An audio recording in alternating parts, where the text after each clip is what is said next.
Welcome to Reader Seeks Romance Channel's Romance Roundup. I am Liz Donatelli.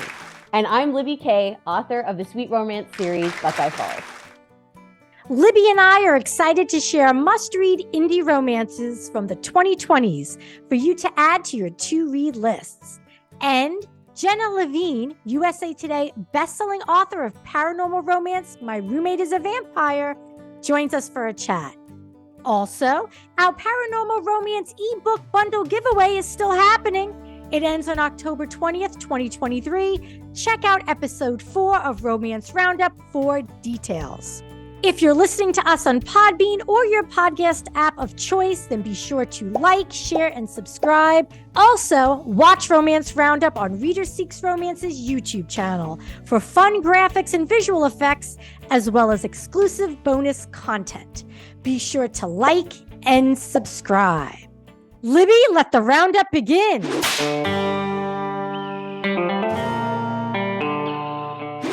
All right, giddy up, Liz. Here we go.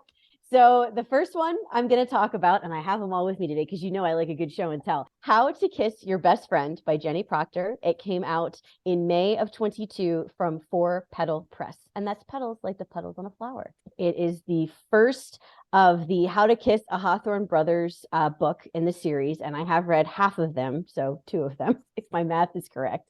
And it is exactly what you would expect from Libby Kay in terms of books that I like. It is a sweet, small town, friends to lovers rom-com. It is sappy, but there's really good tension. The pacing is lovely. So let me give a little bit of background on this one for you. So Brody Hawthorne is one of the 4 Hawthorne brothers. And let me tell you, you're going to love all 4 of them. They're delightful. And he has his childhood friend, Kate. And because this is a romance novel, he's been in love with Kate for quite some time. Ooh. And while he is a school teacher and is very into staying in their hometown, she's a journalist and she's been out traveling the world. And so she's finally back home. And of course, he's decided they're just going to be friends and he's not going to, do anything about it, traditional setup in most romance novels, which I love. So Kate's back in town and of course they're going to reconnect and Brody's going to really want to, move things forward. And he thinks that Kate's not interested. And through a series of events, they do share a kiss. So gasp. And it's just so cute. And so it's a lot of fun because I love these types of books where the friends, or in this case, the brothers, are always the voice of reason, but there's always a side of humor and sass. And so that's also why I'm just so excited to finish reading this series, because the second one was just as enjoyable as the first. That was Perry. I think he's the second brother's story. But these are, 3-dimensional characters. It's not just the, afraid to fall in love thing. They have their reasons. And I really liked just little things that Jenny Proctor did with this to make it stand apart from other small town romances. And I think we talked about this in a previous episode, but I like when they have different jobs. Like he's a chemistry teacher. And I just think that's cool because, it's just a little something different. And he also is a kayak instructor. So I thought that was kind of cool because, again, you don't usually hear about kayaking. Yeah. That's just, it's fun. I like it. It just changes it up a little bit. A real Renaissance man. Yeah, kind of. Yeah. I was just thinking, I don't think I've ever read a romance where the male protagonist was a teacher. Really? Well, yeah, I don't think I ever can. Yeah, can. That's exciting. So I don't want to give away any of the other stuff in the story because I've probably already given away enough. But I have to say, this is the perfect, and you can read this as a standalone. Although after reading the first one, I'm like, I really need to know what happens with these other brothers. But they're just it's just such a cute story. And it does have an audiobook because I ended up listening to the second one. If you use your local library, it's usually on Hoopla. So shameless plug for libraries right there. This was How to Kiss Your Best Friend by Jenny Proctor. It came out in May of 22 from 4 Petal Press. What is your first indie pick for the 2020s? I have J.E. Leake's In the Shadow of the Past. So In the Shadow of the Past is a lesbian historical romance set in the U.S. during World War II. It was independently published in 2021 by J.E. Leake. So this is book one in a 4-book series that focuses on the same couple and their romance journey. Oh, It's that's fun that it spreads out. Yes, I don't recall the last time I've read a series where it's one couple and you're following the evolution of their relationship over the course of many books. I mean, have you ever read No. something? Yeah, At most, usually it's like two, if it's a dual point of view, you might right. get the other character, but usually it's not like a full series. That's really cool. The couple is Catherine, an undercover US spy working as a sultry nightclub singer, and Jenny, a plucky local newspaper reporter who is determined to bring her father's murder to justice. Oh, Yes. And to be honest, I can't actually reveal much more, except to say that both of their objectives end up crisscrossing with each other. So, and it is a real page turner. I devoured this book. J.E. Leake absolutely nails the noir 1940s vibe. Her lush descriptions of 40s clothing and hairstyles, her use of 40s slang, and that era's just manner of speaking, as well as her references to daily life during the wartime, are just vibrant and engaging and really resonate as authentic. An interesting side note is that JE works in antiquities. oh, So she already has kind of a background and love of history. So I feel like the story was even more brought to life by expert hands. is the whole series throughout the war? It does take place throughout the war. Like the last book is when the war comes to an end. In the Shadow of the Past is thick with intrigue. It's slow burn sexy. Ooh. And it explores a setting that honestly I've never read about in historical romance where it's in the US. I've read a lot of historical romance during World War II set in Europe, but Yeah. to read it where you're immersed in US life and the war effort and rationing and different things, like that's not something I've normally read. So I thought that was really unique. It um is. I'm picturing like Rosie the Riveter vibes. yes, it for sure. The romantic relationship and the burgeoning love affair, because we really start building Catherine and Jenny's relationship, kind of overcoming their reluctance to get together. And it's like, like I said, it's a slow burn, but eventually, they agree to go on this romantic journey together. And then that just builds with each book. And it's just beautifully written and really authentic on the page. I mean, you almost start to forget you're reading a book, and you actually think you're just reading about these two people who really existed during the war and fell in love with each other. Oh, So that sounds so nice. yeah, so that is In the Shadow of the Past by J.E. Leake. Where are you going to take us next on our indie romance journey, Libby? Okay, well, we're going from the World War II home front to Washington, D.C., modern day hockey players. Oh, I uh, knew there'd be a but hockey player hey, it took somewhere in a this. lot for me to only pick one because I have like a million of them. But then I found out the one that I most recently read was not indie. So anyway, Okay. but it's all about hockey players. So this one that I want to talk about is Desire or Defense. It's by Leah Brunner. I'm hoping I'm saying that right. Independently published, came out April of this year of 23. And I'm going to say that I love this book, but it is different from the normal hockey romances I've been reading because it is not steamy. It is very sweet and Oh, very poignant. And I don't want to give away too much of the backstory, and I'm not because this is like the first chapter, but right. this has all the tropes you're expecting from a contemporary hockey romance. It has all the sports elements. And as someone who knows nothing about hockey, you'll still enjoy the book entirely. Mhm. But like I said, it is sweet, it is closed door, it is grumpy sunshine. The thing that makes it stand apart from the indie books I've read this year is that I really liked how she covered the topic of grief, because the heroine is the guardian of her brother because their parents passed suddenly. And so that is a huge plot point. And I felt like it wasn't just like, oh yeah, not to sound callous, but sometimes you read books and they're like, oh, and don't forget their parents died. This one was like they're actively coming through, going through the beginning stages of the grief process. And I really, it was just, there was a few moments where I had to stop reading because I'm like, oh gosh, this is breaking my heart. And it was just very authentic and it didn't feel gimmicky, which I know sounds weird, but it was just very good. Yes. And the issues that our hero Mitch have are, again, also very authentic and I thought very accurately done. Like, he has anger management issues that stem from something that happened in his childhood, and they handle that, in my opinion, in a realistic manner. So to get to the actual plot of the book is we have a defenseman on this fictional DC Eagles hockey team. I actually had to Google to make sure that wasn't the actual hockey team in DC because that's how little I know sports. But he is a defenseman on the DC Eagles, and because of one too many fights, they suspend him for 15 games and make him the coach of a youth hockey league, because that sounds like the right thing to do to someone with anger issues, is put him in a rink with a lot of children. I'm like, oh my God. Okay. But it works. And here's why.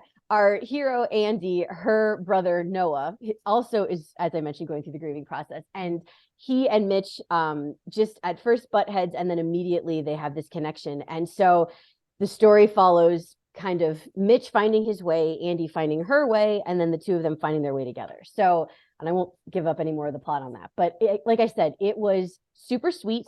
The biggest takeaway from this book that I still randomly think about and laugh is their love language was sandwiches. Like, come on, who doesn't love a good sandwich? So that means that they made sandwiches for each other as shows of affection? And he would bring her a tray of sandwiches. And I thought, that's not bad. So instead of flowers or candy, it'd be sandwiches. Bring me a tray of sandwiches. And honestly, I really think I would prefer that. So I'm going to start telling my husband, like, you know what? I think sandwiches need to be the next gift. I love that. Now, my husband once gave me a bag of meats, which is a long story, in a Ziploc bag. Like just random pieces of meat. Yeah, I came back from a trip, and I came back and he brought a Ziploc of all these meats he had made and left over. So I guess there was like a burger, there was chicken, there was all these meats. He's like, oh, I thought you'd be hungry and there's no food in your house. And he brought me a Ziploc bag of his leftover meat. But I love the sandwich thing. I love that. Yes, it's very sweet and it fits the story. It's not just like and now there's sandwiches. Like it was just, I don't know. It was one of those things I didn't think I needed that as a love language, and now I do. It's super cute. Again, that was Desire or Defense by Leah Brunner, and this came out in April of 23. Sweet hockey romance. I think it's a must read in my opinion. Going back to what you mentioned about the authenticity of grief and parental grief, because you're right. I have read a number of romances where parental grief is mentioned as a throwaway, but also as a way of just giving the character more conflict or more just angst, without it really exploring anything. It's, oh, well, both my parents died. It was always a car crash too. Like I've read a bunch of books where it's like, oh yeah, both the parents were in a car crash. One parent was in a car crash. And it's just kind of thrown in there just to create the illusion of a more robust story, but yet doesn't really go anywhere. So I like that this exploration of grief serves a purpose, serves a true purpose. Yeah. And I feel you can tell the difference between how the younger brother is going through it and the sister who's in her late 20s is going through it, because she was an adult out of the house when it happened. So again, I just thought it was just, it added to the story. It didn't take away from it. It was really, I liked it. Now we're going from sweet hockey romances to where, Liz? We are swinging into the jungle with Love in the Wild, a Tarzan retelling. What? That's what everyone says when I mention it. I have been singing this romance's praises for years. So this is independently published by storyteller extraordinaire Emma Castle, and it was published in 2020. Okay. When I first read Love in the Wild, I recommended it to everybody. And the source material is the Edgar Rice Burroughs classic story Tarzan of the Apes. I don't know if you're familiar with it or I have haven't read it. read it, but I am familiar with it. My brain automatically went to the Alexander Skarsgård version, which I'm sure is an abomination to Tarzan enthusiasts. But Alexander Skarsgård in anything for me equals a win. Interesting you say that because there is a Alexander Skarsgård vibe to the book cover. The book cover is gorgeous. The Ooh. book cover is absolutely gorgeous. So here is the gist. Thorn, who is the Tarzan character, Thorn is a man raised by gorillas and living in the jungles of Africa. And he swoops in and saves the life of Eden, a photographer on assignment in Africa.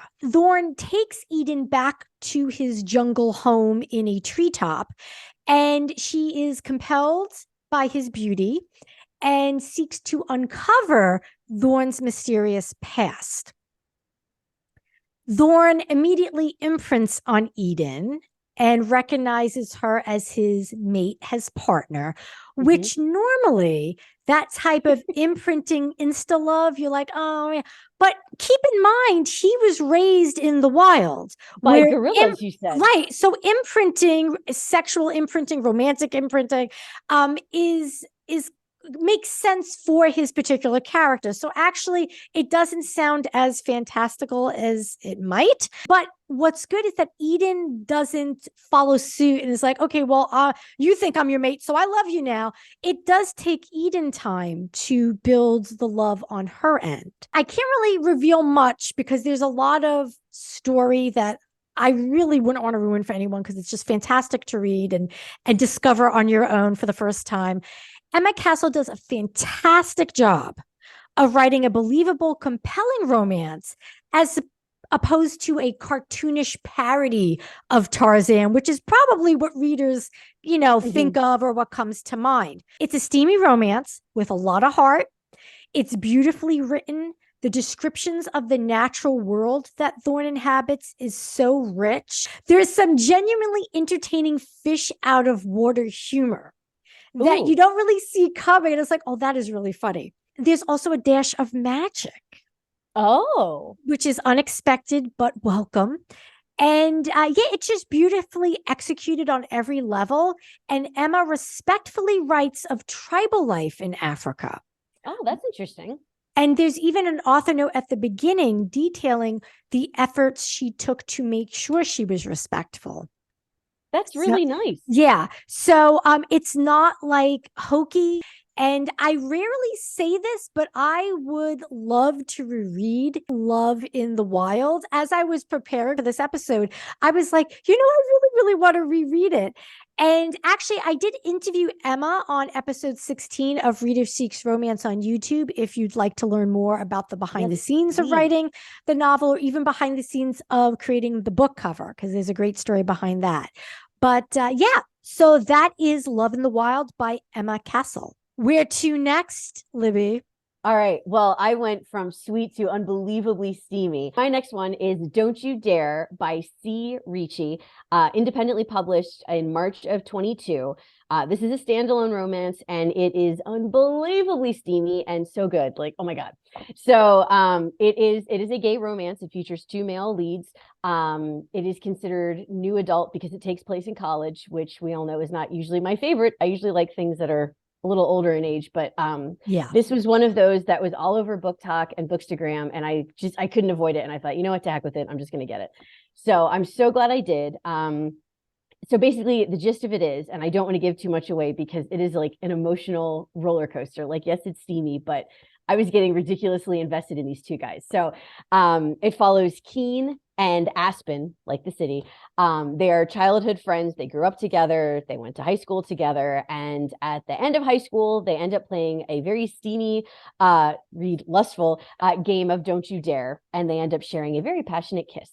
So one of the characters already knows that he is gay. The other one went through a bi awakening, and they end up going to college together, and they are roommates. So the forced proximity is one of my favorite tropes. Yes. So this isn't just, there's a lot of steam. It isn't just the steamy stuff. They really delve into both of their childhoods, both of, the why they're studying what they're studying at school. One of them's a baseball player. Again, I don't even like baseball. Why do I read all these sports romances?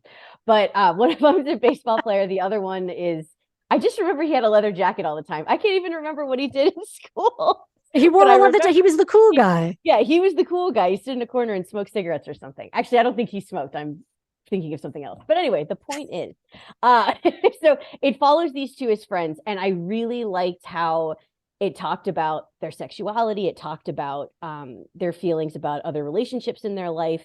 And I will not give away anything about this, but leading up to the traditional third act breakup, like I was actually devastated when it happened because it was not what either of them were expecting. And it wasn't, I mean, in some ways, I was like, oh, this is going to be cliche, but it wasn't. And it wasn't what you expected when the twist happened.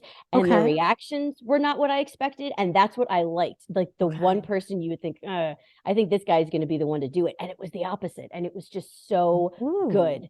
And it just, I mean, I got a little misty reading it because you're invested in these guys and you're like, oh, what are these crazy kids doing? But it was just, I don't know. It was just one of those books that, you read stuff and you're like, oh yeah, it was steamy. Like, I'm glad I found it on, Bookstagram or whatever. But this one, I just felt like there was a lot more like tension and angst and there was like meat behind it. It wasn't just this fluffy, like, oh, and he's, he has anxiety. It's like, okay, but what else? Yeah. So it just felt like there was a lot more going on. And it is a standalone. I don't believe there's any intent of making this a series of any kind. And it did have a very satisfying ending. I will say that it did get an HEA at the end. So it sounds as if the breakup was a real gut punch moment. Yes, it was.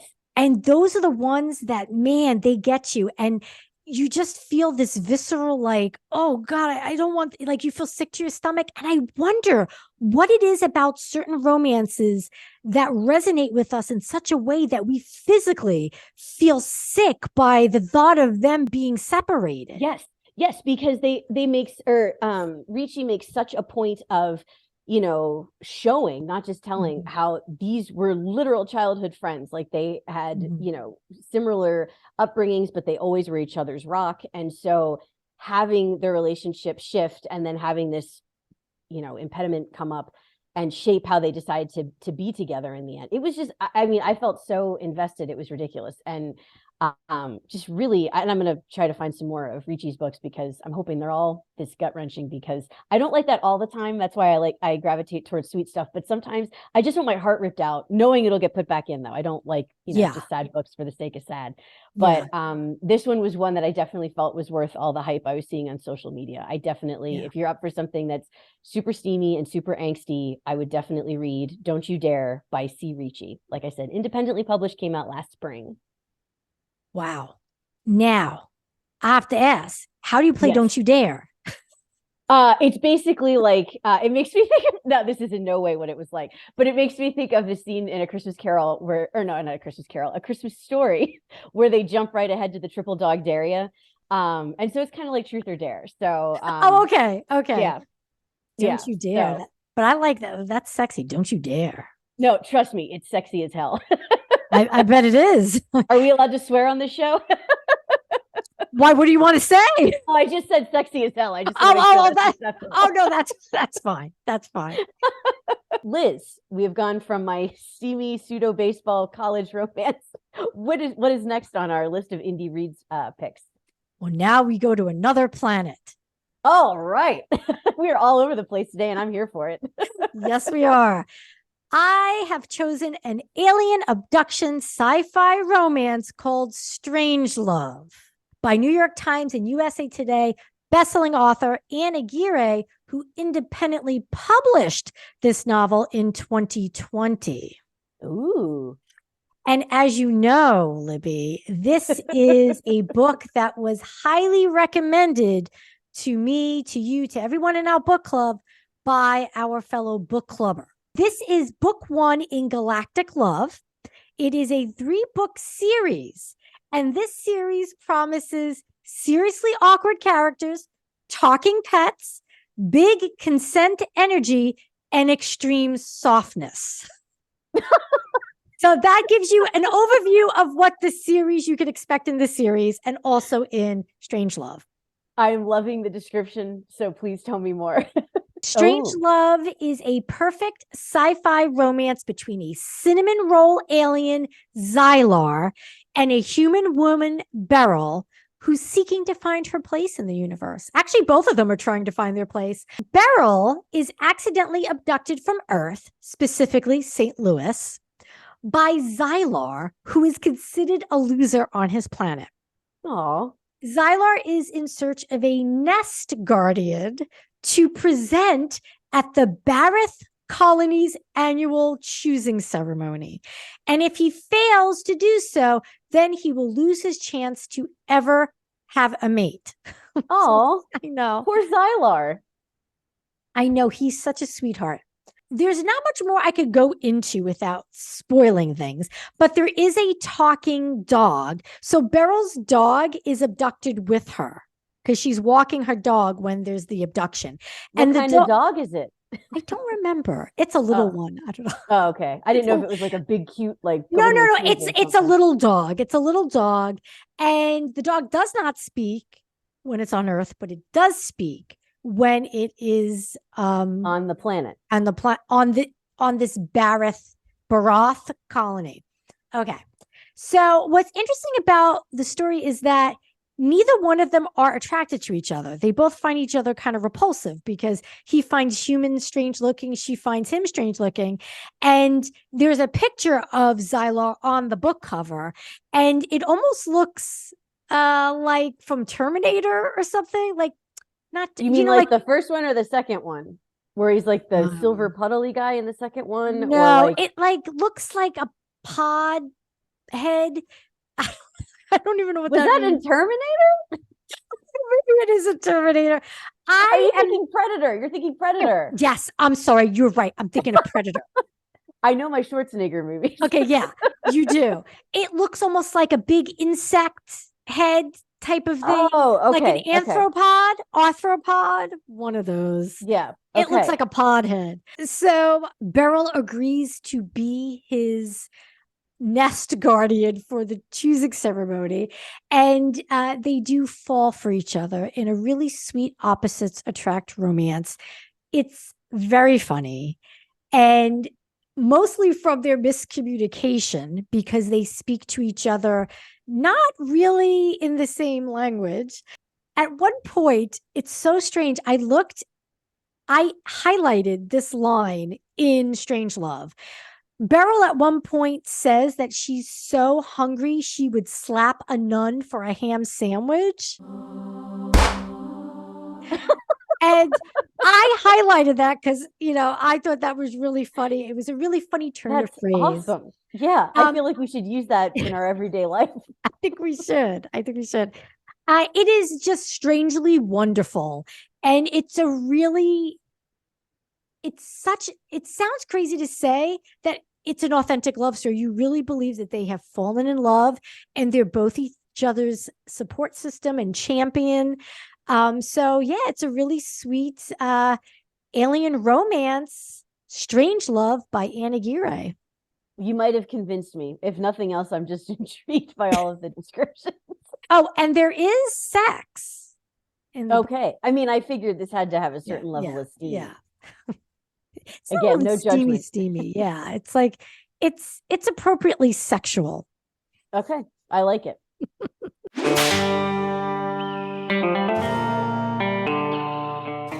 Libby and I are excited to welcome our very first author guest on Romance Roundup. Jenna Levine is the USA Today best-selling debut author of My Roommate is a Vampire, published in August 2023 by Berkeley. Welcome, Jenna. Thank you so much for having me on. It is a pleasure. Thank you so much for joining us. I'm so excited to talk about the book. Oh, goodness. I'm excited to talk about it as well. Excellent. So, and as I mentioned in our paranormal episode, I'm not much of a paranormal romance reader, but this book, I absolutely loved it. It was at our local bookstore and I got it on a whim because I'm like, oh my gosh, the cover is just so cute. And it surpassed all of my expectations. So I'm really Oh my excited to talk about goodness. it. Oh, I'm so happy to hear that. I mean, the cover is amazing. My cover artist, like I want to put a shrine to her in my home. I mean, she did just such a Seriously. fabulous job. So, Jenna, my first question I wanted to ask, since this is your debut, did you always want to be a romance author? And if so, did you know that you wanted to have it be something on the paranormal side? I guess the answer to both those questions is no. I can explain. Extrapolate on that. So this is definitely a second career for me. Perhaps a third career.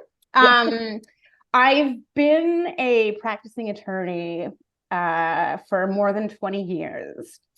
And that is still technically my day job. And I teach as well. Wow. Yeah. I'm on leave this semester for reasons that might be apparent. I'm not sure. And so I always loved creating. I always loved writing. But I think from a very early age, I think I figured out, and correctly, that it's a really unstable life. It's uncertain. You can spend years working hard towards it and never sell a book, never find an agent. You could sell a book and I'm a very risk averse person. I think most people who go into law are to some extent. And so about 15 years ago, I started writing fan fiction online as a way to kind of, okay, so I have my job that's very hard and very demanding, but this is a way that I can do this and have it be fun, and it's an outlet, and some people will read it, they may like it or not, but it wasn't, and so it scratched that creative itch. But it wasn't until maybe 5 years ago that I thought this could potentially be something I could do. And I think because I am a risk averse person, it was something that I really only felt I could do after I'd been a lawyer for a long time. I will be 50 in a couple years. I've been working for a long time in this field. I felt like I had a cushion that might be there for me in a way I would not have had when I was a younger person. And so I sort of, when the pandemic came, I was like, I feel like, okay, I think a lot of people were like, let's make big changes. Right. And it just really happened very quickly after that. As for paranormal, I've always loved romance novels, and I also really love absurd humor, which if you've read the book, you may have guessed. Yes. And that was one of my favorite parts of the book was I didn't expect the humor, and that was really nice because it just it popped up at the perfect spot in each chapter. I loved it. I'm really happy to hear that. And so I felt like if I was going to do this, I wanted to write things that were funny. And I feel like paranormal really gives more opportunities for things to just be ridiculous than contemporary romances. I mean, there's definitely, you can make contemporary romances very funny. But there are things that you can't do. Like Frederick has a very unusual power, for example. That's not something you can... Oh, with the fruit. Yeah. Right. Pandemic was very stressful. I was like, I would like to write a offbeat thing. And so paranormal, I feel like my real interest is in sort of maybe traditional contemporary romance tropes. But this particular situation, the paranormal aspect allowed it to be offbeat in a way that appealed to me. Looking at Frederick, your hero, how did you decide how to make him, and specifically how did you decide which stereotypes with vampires to give him, because there's so many different ways to tell a vampire story? There are. I think I knew pretty early on that I wanted it to be a fish out of water story, and there are vampire stories out there and so much lore, but I was influenced by the vampire stories I have loved over the years. So Buffy anybody who's read the novel, Buffy plays, you know, there's a couple scenes referencing things that happen in that show. And, you know, I knew I wanted it to be a lighthearted paranormal. And so, you know, there's a lot of wonderful vampire stories that are dark and scary. I mean, vampires are traditionally, and so I didn't borrow much from those. So I steered kind of towards the lighter. Well, and I think that's kind of what made the book stand apart, is it didn't feel like, and not that there's anything wrong with the others, but it didn't feel like not at all. No, absolutely not. It just wasn't the book that I was writing. Did you have anyone in particular in mind when you were writing Frederick, or is he kind of a combination of a bunch of different people?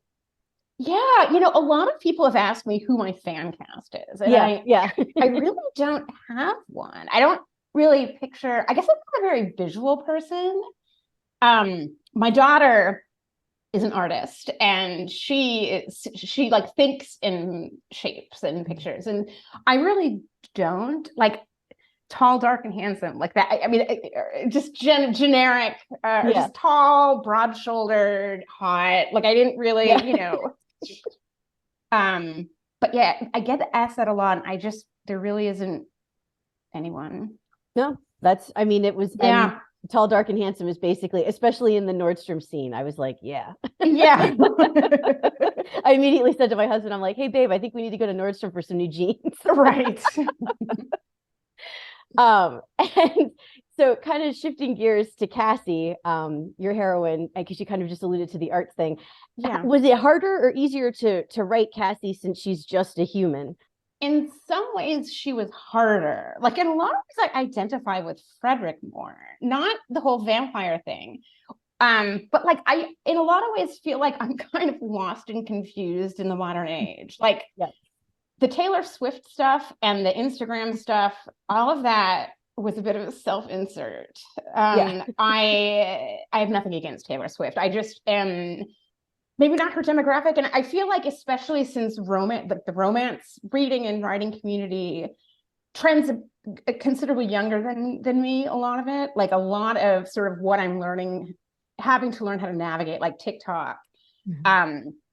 I very much feel like somebody who's been asleep for 100 years. Because she's a human, like it wasn't that difficult, but I'm very different from her in a lot of ways. And so that, like, writing a human who is radically different from me as a person was a challenge. So did your daughter influence any of the art references in the book? Because that's obviously a huge part of Cassie's character. Yeah, so having her be an artist, you know, was sort of inspired by my kid a little bit, but everything else about her, like, that's sort of how I decided what she would do. But like the kind of art, everything else about this character, including the kind of art she does, was I wanted her to, I mean, it was partly my daughter, but partly I also wanted her to have the kind of career aspirations and interests that would be completely foreign to somebody like Frederick. Like, I wanted, you know, I wanted her to have like the most bizarre, what the heck is that kind of art style, something that would really confuse somebody like him. If she were like a more conventional kind of artist, I don't think it would have created the same kind of friction at the beginning. But I did like how, and I won't give away much, but I like how when she moved in with the decorating conversation, I really, again, it really showed you both sides of their characters, and I really liked that. I'm so happy to hear that. So I know this is always a question I'm supposed to ask authors, but who was your favorite character and why is it Reginald? Yeah. I just Yeah, no, I was about to say it's Reginald, but okay, you good. beat me to the punch. I think that he allowed me to be he allowed me to indulge my most banana pants instincts as a writer. Like, I couldn't have the main characters be that out there, or it would have been very difficult. I just loved everything about writing him. He was just complete fun, and like I didn't have to put any guardrails around him, so he was fabulous. I'm so happy to hear you also enjoy him. Yes, he was a trip. I enjoyed him from the beginning. I'm thrilled. And Reginald is Frederick's familiar? Is that? Yeah, kind of like but he's a vampire too, so I guess he's Yeah. not technically a familiar, like a helper. Yeah. They have a complicated relationship. Reginald owes Frederick one in a big way. He's kind of making up for some stuff, and so he kind of helps him. But it's, I think, a time bound helping relation. Like, it's not a permanent thing. Mm-hmm. But no, I really just so much fun and just kind of kept everything. Not that it was a heavy story, but it kept it light. Yeah, I'm glad that you enjoyed that. So when you're reading, I know some writers tend to only read in their wheelhouse that they write in, and then others kind of read a little bit of everything.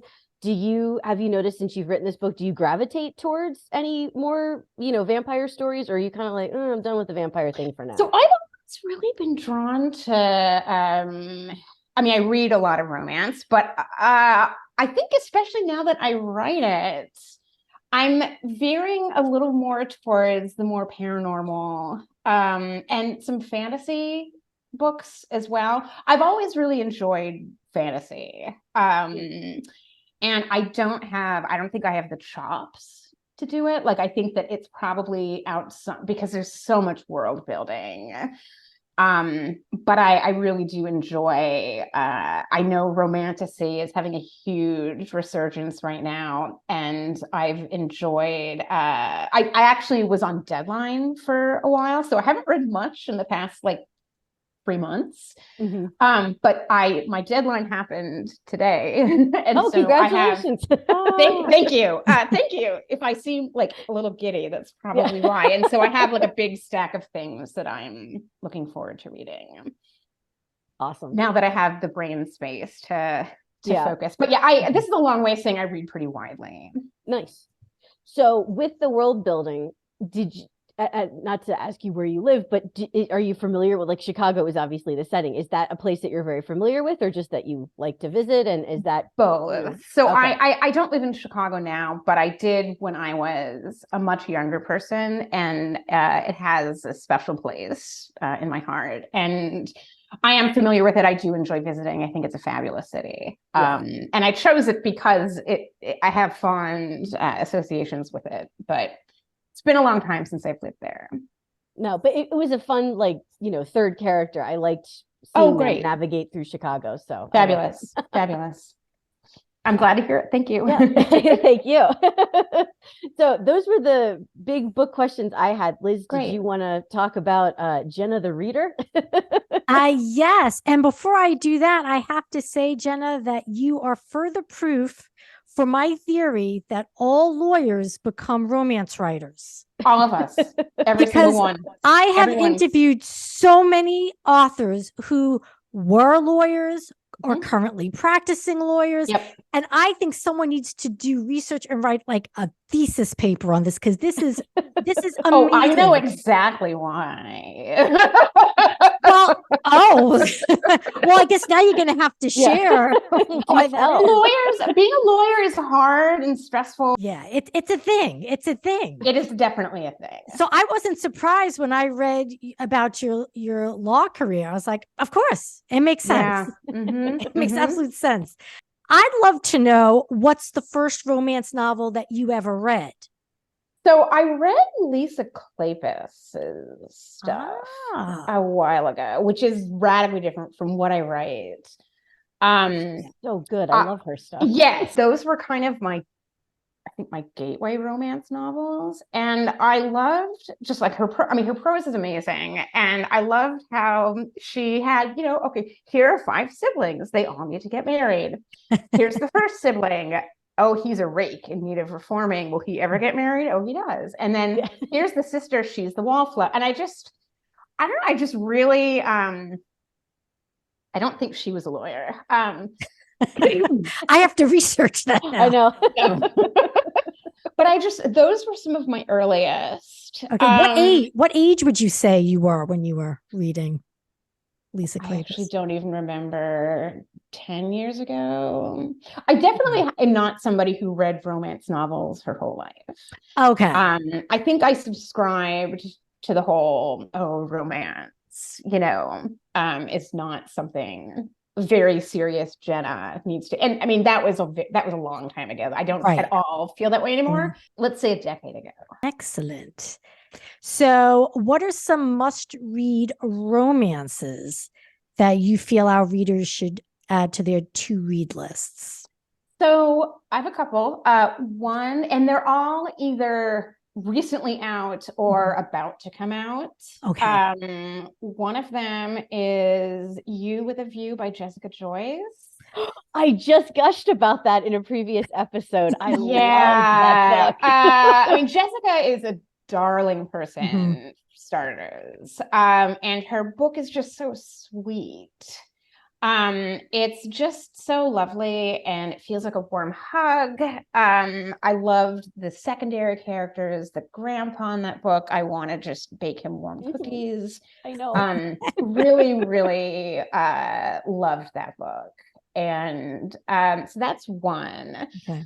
Another that literally, if I can do three, another one that literally just came out, The Hurricane Wars by Thea Guanson. I might be mispronouncing her name, which is more romantasy, if that's okay. Absolutely. Yeah. Yeah. The world building that is phenomenal. I'm thrilled that it's going to be a series.